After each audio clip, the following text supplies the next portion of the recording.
Now, Sports Talk with Broads. Here's Hunter Brody.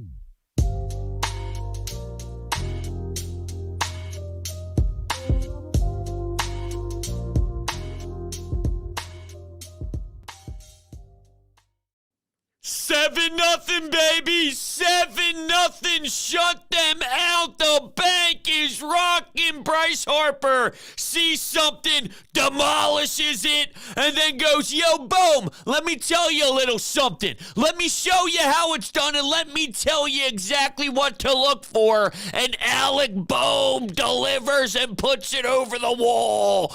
Marsh, Schwarber, Hoskins, the list goes on and on and on, while Ranger goes up to start the game, gets some good defense by Castellanos out in right field. Stott helps out too and gets Alvarez swinging for a third strike as it's an easy 1-2-3. He was as cool as Ranger Suarez comes because that was outrageous. There were so many things I loved at a Ranger. You go to the second inning, he freezes McCormick with the pitch on the inside part of the plate. You go to the fourth inning, it took 13 pitches to get Alvarez, Bregman, and Tucker. You go to the fifth inning, Rob Thompson goes, you got it, dude. Altuve's up. 2 men are on. 2 outs. Not a problem. He pops up to Rhys Hoskins.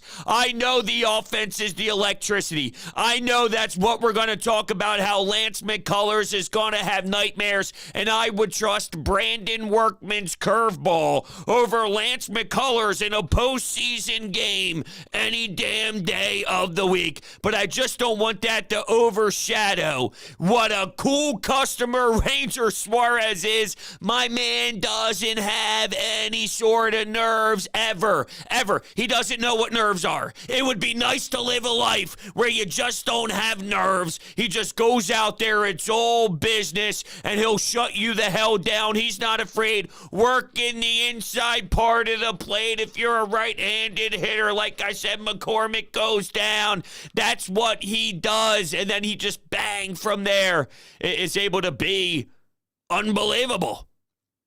Unbelievable. And all afternoon on the radio show, we had a lot of conversation about Zach Wheeler because him going game 6 in theory is what we heard from Rob Thompson, which is very strange because at that point it was if necessary. Remember, this conversation was prior to seeing the outcome today, but keep in mind it will come full circle in just one moment. But I was scared. Nola's coming off of 2 bad starts.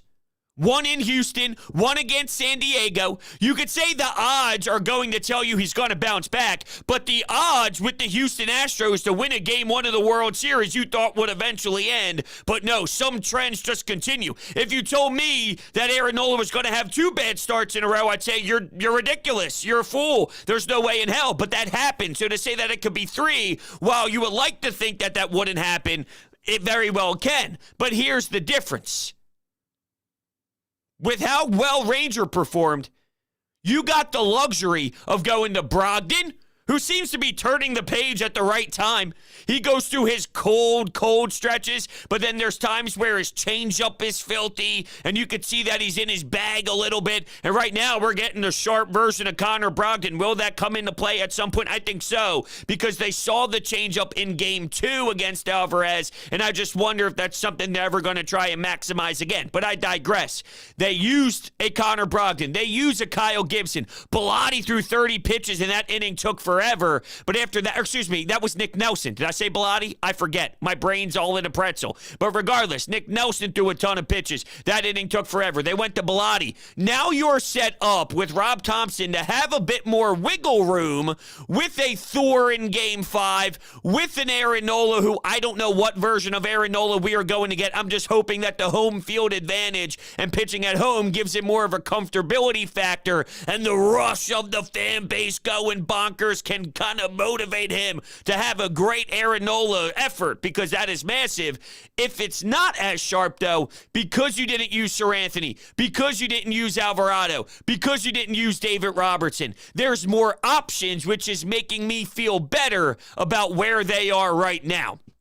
I felt good that they could win Game 3. I felt good that they could take a 2-1 lead. The rain delay, everybody's very anxious. Everybody's excited. But the rain delay puts a damper on it, so it's another day of the city waiting as they are desperate and they are deprived of what the atmosphere would be. So we finally got all 47,000 in Citizens Bank Park, and first pitch fired off, and it was just great from there. So I felt good about Ranger. It was really about what's after Ranger. I felt good about Game 3, but the questions lie, what version of Aaron Nola do we get? And with Zach Wheeler having issues with fatigue, which is a very big concern, what would they do in Game 5? Prior to this outing, you heard the manager mention that it's possible if Thor needed to be used in Game 3 or Game 4 that Kyle Gibson could start Game 5. And there were so many callers today bring up, well, maybe it was a smoke screen. No. I think the smoke screen is he can go Game 6, because I don't know if he can actually go Game 6. There is a problem with Wheeler. I am concerned about that. But they have put themselves in the best position possible with the bad luck of where Wheeler is health-wise. And that's what's giving me a bit more hope and a bit more pride that they can actually continue to close this puppy out, because of the way that some of these other guys are throwing and where they are with the rest, because the lack of usage since going up 7-0. But yeah, I mean, let's get to the offensive side, right? Because Bryce Harper, he knew. Come on. You know what you're going to get from Lance McCullers. You know you're going to get some off-speed pitches. So Bryce Harper pounced, and he took the second that thing left the bat, he knew instantly. He knew instantly. He just knew. He knew. But clearly, when he got Alec Bohm, you saw him. As soon as he went into the dugout, he's screaming at the top of his lungs, Bomer! Get over here, Bomer! He starts to whisper, and ironically enough, Bohm goes yard. They saw something. Lance McCullers afterwards is saying that he wasn't tipping pitches. I was looking for John Boy Media, who does a great job breaking some stuff down. He was the one that got on the Astros for banging on the trash can, and that whole thing went viral. But he's struggling to find some details. Maybe by now he put out more information. But he's putting out clips of all sorts of pitches, and to see if there's anything with the knee and the glove and all sorts of possible tips. Something happened, all right? Something's going down. And the Phillies took advantage of it. Schwarber with the iconic one-knee drop. Brandon Marsh, the poor kid in right field, it hit off of his glove. He couldn't squeeze it. The ball falls, but apparently Nick Castellanos threw him one when he went to right field. But this is what you envisioned when everybody starts to shine. And this is what you're supposed to do. If people are going to make mistakes, make them pay. And Lance made mistakes. Because the Phillies saw something all day long. All day long. Come on now. Now, there's all sorts of wild stats going around about Lance McCullers. Lance McCullers, this is courtesy of Corey Seidman, has given up 3 home runs in a game once in his career. And this was only when there were 3 home runs at the time. 4.5 years ago. He's allowed 3 homers tonight to his first 9 batters he faced. Okay? The top 5 hitters in the Astros order were 0 for 10 at one point with 7 groundouts and a strikeout against Ranger Suarez. That's how electric Ranger Suarez was. And, I kind of have to question a bit, to a degree, what Dusty Baker was doing. Because it was obvious that Lance didn't have it. So he just threw him out there to the wolves. At some point, I think you got to have your pitchers back and go, it's not your day, dude. You don't have your stuff. Whatever you thought your game plan was, you're not executing it.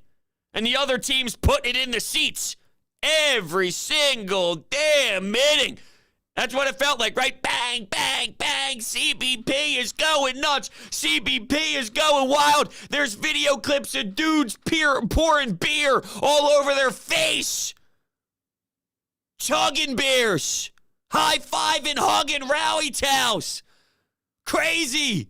I can only imagine what it's like being an outsider just watching the World Series from a pure entertainment standpoint. And I mentioned this before the series. It's very rare that Philadelphia is getting all the rooting in the world. Most of the time, you're scumbags, you're pathetic, you're assholes. That's the type of narrative that we get. But because you're going up against cheaters, known cheaters, and Altuve and Bregman, all these clowns that won their championship in a very fake and non-authentic way, and because of how rowdy, it's cool. It's actually cool the way that we're going nuts and losing our mind. It's an exciting watch. Imagine this. Imagine watching Seattle in the World Series. You saw that Seattle team. You saw that city. You saw how much they loved their team. Unfortunately, they lost to this Houston squad. One with the Yordan Alvarez saying, yeah, good luck, dude. Watch this. Big time power. And the other was in like a 5 million hour game that went to the 78th inning, it felt like. They got their hearts ripped right out of their chest in Seattle. But I'm using them as the example of it was so cool to watch that fan. That's how it is from the outsiders watching the Phils right now. Going up against a very hated organization and hated faces. I loved watching Altuve. You go 0 for after he had a couple hits in game 2. Did you wake him up? We had a caller today in Houston call the radio show. You know what he said? I mean, the foolishness. Imagine being in Houston, calling a Philadelphia sports radio station to say this comment. You better watch what you say to Altuve. You better slow your roll because this guy feeds off that. When you start to rip him and you start to chirp him and you start to get into his grill, he always devours it. He lets it settle in and he uses that for some outburst and power. Oh yeah. What do we see from him? Nothing. Garbage. Clown. That offense, they look like they had nothing. They were afraid. The hostility, the hostile environment, having to battle back from being down. It looked like the Phillies snatched their soul. They took it all away from them in this game. It's a day-by-day thing. It's a game-by-game thing. But there's reality here. And I've been on the record stating, I don't think you sweep the Houston Astros in 3 games at home. Not because I don't like the Phillies. Not because I'm afraid of the Phillies shooting themselves in the foot. But because I respect the other side. And maybe by the end of it, I respect them too much. Only time will tell. I think that's very fair that maybe by the end of it, I go, hey, maybe I gave them too much respect. Maybe I thought they'd answer a little bit better than they did. But you see the way this offense is different. You see the way this team plays when the fan base is behind them and they have that support. And it's tough. All the time we hear managers pretend it's not a big deal. It's a big deal. It's a big deal. We've been starving. We're finally getting a taste. And you are 2 wins away from winning the World Series. That's outstanding. It really, really is. Alvarado didn't go. Eflin didn't go. It couldn't have worked out any better from a bullpen perspective. And that's why, while I have concerns about the starter, and you can win a game with Thor, by the way. I'm not afraid of Thor starting a game. It just stinks that should be Zach Wheeler. But with the travel day, pushing them to game 6, it's telling you everything you don't want to hear, unfortunately. You can pretend it's not as bad as all you want. But for them to do this, for you to have your ace, your number 1 guy be, if necessary, because that's what game 6 was before this game and stuff, if necessary. You don't push your ace to if necessary unless there's a problem. You can win with Noah Syndergaard. You saw him against the Braves give you a couple innings, 1 earned run. That's great. Then from there, because you have a healthy, rested bullpen, it's a little bit easier. all depending on what Aaron Nola gives you. But if Nola can go 5 with 1 earned run, if he can do something, he doesn't have to blow me away. He doesn't need to give me 7 innings of 0 earned run ball. That would be magnificent. I mean, I would be stoked. But just give me something that you can't blow up. You can't be Lance McCullers. You can't be Aaron Nola, even though they won the game. When you go down 5-0 and Tucker shows you that he's your father in a 9-inning game, like that stuff is unacceptable. But if he can give you 5 and even 2, keep you involved. That's what it needs to be. You can't get demolished. You can't get exposed. You can't go down too early and let the juice drain out of the ballpark a bit. You got to give this team something to work with. So it doesn't even have to be the most insane Aaron Nola ever. And every time this season, this is where I'll give Aaron Nola a little bit credit, though. Every time this season where I've questioned him, he has bounced back more often than not this year. Say, ooh, I don't know, is this the same Aaron Nola? Ended up, well, being a good Aaron Nola performance. So if I'm banking on that, maybe there's something to it. But you're pitching deep. I think part of the reason why Wheeler's in the position that he's in right now is because of the 213 innings or so that he pitched last year, and this is a domino effect. Aaron Nola, he doesn't pitch this late into the season because they're always home at the end of September when they blow up. Early October, their asses are at home. So there's a toll on their body. So this is a totally different circumstance, but that's when adrenaline comes in. That's why you see some guys throw way harder than they normally do. Probably, we talked to Jason Stark, and we asked him about Valdez and sticky stuff, and he told you exactly what I thought was going down. There's a reason why Rob Thompson played it the way he did with the public when asked about it with the media, because there's probably guys all throughout the Phillies clubhouse that are doing the same damn thing. When baseball stated they were going to start checking some pitchers, there was a lot of dip in the spin rate and dip in some velocity. Then as the season started to get going and games started to play out, the stuff picked up again. Well, maybe, just maybe, guys are realizing what they can do to slither through this new protocol, and then there you go. So that stuff happens. So there's a lot into the equation here, but just to get back on track with a more simplistic view, Nola, give me, with the way the bullpen dressed, give me 5 2/3 of 1 earned run ball.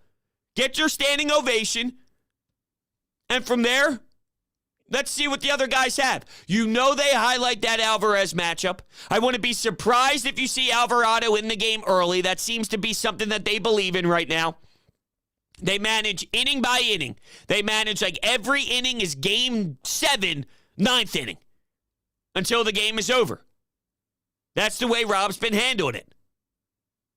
So I'm fascinated to see how they respond. I'm fascinated to see how they go. But man, I can't believe it. I can't believe it. There's times where I'm sitting there going, there's no way this is reality. Well, guess what? It is. It is. They're 2 games away. They have something sitting on a silver platter in South Philadelphia right now. They're in the driver's seat. And they're set up pretty damn well. I didn't think it would be this well, bullpen-wise, and it is. So that puts me in a whole different mindset. I was a bit concerned. Once again, not so much about Game 3. I felt good about Game 3. I didn't know how to feel about 4 and 5. Because the reason why you're in this position is because of Nola and Wheeler. And Nola hasn't been great, and Wheeler isn't healthy. So where does that put me? What got you here hasn't been smooth and isn't in a position right now that makes me feel good. But if your offense is clicking, I don't know if you get the same... Look, they can hit home runs. I think they took advantage of Lance McCullers. You're not going to get the same luxury of whatever Lance McCullers was doing today, tomorrow. Doesn't mean you're not going to win, but it might be a little bit more grind out. Might be a little bit more intense. just like with the Astros, and this will be my last comment before we take some phone calls, just like with the Astros in Game 2, I think they felt the pressure of, we have to win this game. It can't go 0-2, okay? You cannot go down 0-2 back to Philadelphia. And they won Game 2, and you weren't really involved at all. Well, Game 4 is a very similar approach to that. You can't go down 3-1, and it would really be 1-3 to them with one more game left in Philadelphia. It's unacceptable. And the statistics say, Scott Lauber of the Philadelphia Inquirer had a tweet out today with percentages. And basically, I want to read it for you exactly the way that it was. Let's see here. Lots of tweets because, well, the game. That's the lineup. Okay, here you go. Game 3 facts. In the 61 previous instances that a World Series was tied at 1-1, the Game 3 winner has gone on to win 41 times overall, which is 67.2%. And 19 of the last 24 Game 3 winners have won. You're talking about basically an 80% clip of the last 24 times it was tied at 1-1. That Game 3 winner took it home. Like, that is a massive, massive percentage. You put yourself in the driver's seat, and you have the possibility, I believe it, with what's available for you, even with having some flaws and having some guys that have question marks, to do this thing. I mean that. All right, here we go. Oh, my God. Bryce Harper is about to get a piece of infrastructure named after him after this win. Ranger Suarez, maybe a small park.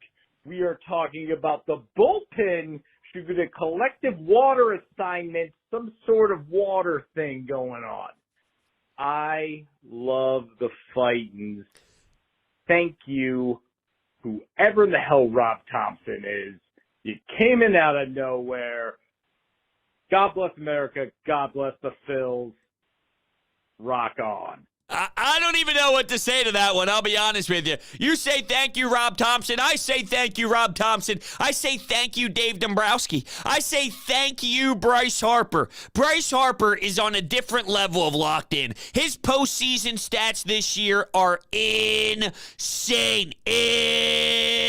Insane. This guy wants it so damn bad. This changes every single narrative. Not that, look, at this point, you'd be an idiot to say Bryce Harper overrated this and that. But seriously, you remember all the drama. You remember the kid in Washington fighting teammates, being a pest, being annoying, 13 years, $330 million, waste of money, blah, blah, blah, morons and fools and dopes and idiots and stupid people claiming that he's overpaid at the 25 mil AAV-ish type of contract. I mean, just the stupidest things being said, and he can add to his MVPs, not just the NL MVPs, but the NLCS MVP too, a World Series trophy, and he is 2 games away.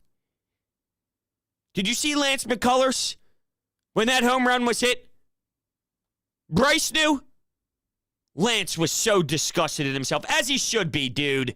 As he should be. Because you couldn't have made it any easier for him. Right? I mean, at least if Bryce Harper's going to beat you, make him earn it. Make it be a nasty pitch. He went down and got it. He went to the outside part of the plate and roped it the other way. Sometimes you can tip your cap where you make an excellent pitch, but it was just that much better on the other side. The guy with the bat in his hands just did something that not many people can do. There's a small percentage in the league. That stuff happens. Wasn't a bad pitch. Wasn't bad location. Had good velocity. Had a good idea. It was a good sequence in general. He just beat you. Stuff like that happens all the time. But to serve it up and go, here you go, dude. I'm still stunned they let him get embarrassed. I can make this equivalent to if a goalie in hockey has allowed 5 goals in the first period and a half, you take his ass out of the game, you put the backup goalie in, and you got to say, yo, dude, not your night, not your night. I get it. I'm sure they're thinking about their bullpen and whatnot, but you can't leave them out there to dry. And you've seen this Phillies team come back down 5-0. Why can't you fight back? We've seen the Phillies blow a 4-0 lead before in the postseason. No lead at all should ever be a I'm waving the white flag unless it's like 15-0 in the postseason. So I don't know what they were thinking. It seems to me Dusty's too smart of a man. But at the same time, you can question why he left Justin Verlander in too long in game 1. Well, I want to go down with my guys. Well, when your guy doesn't have it, what are you doing? I don't know. I don't have the answers for you. What's next? When I saw Altuve go out in one pitch, and then, Pena go out in one pitch, and then Alvarez get struck out in the first inning, I figured we had him, but I wasn't really sure. Then whenever I saw Bryce Harper hit that bomb, I was like, oh, man, we got him. And we broke their will, too. When a team scores 0 runs to our 7, we broke their will. And a team in the playoffs has yet to come out of Philly, I believe. Pretty sure. So we got them for the next 2 games. Is that right? And I'm not sure they're going to get out of here alive. Well, I hope you're right with that. I hope you're right. Like I said, I give them credit because you don't win 100-plus games. You don't get the 4 World Series in the last 6 years. You don't get the 6 straight ALCSs without having a team that can do some damage, right? I mean, they are still talented, so I think it's just very hard from a statistical standpoint to sweep. At the same time, though, something just feels special in the air, and I'd be denying if I said that I don't feel that when I breathe outside on a night like tonight, and I'm in South Jersey, but you can smell that South Philadelphia air and the electricity. I mean, there's people who think that there's an earthquake going on, but it's just the ballpark with 47,000 screaming at the top of their lungs and celebrating. You don't find that. You don't have that in Houston with a dome. It doesn't get to that level. Your Apple Watch is not going off anywhere in town just because your baseball team is playing. It's a special breed. And yeah, I mean, it does feel that way. I wouldn't be shocked. I wouldn't be shocked if by the end of it we're saying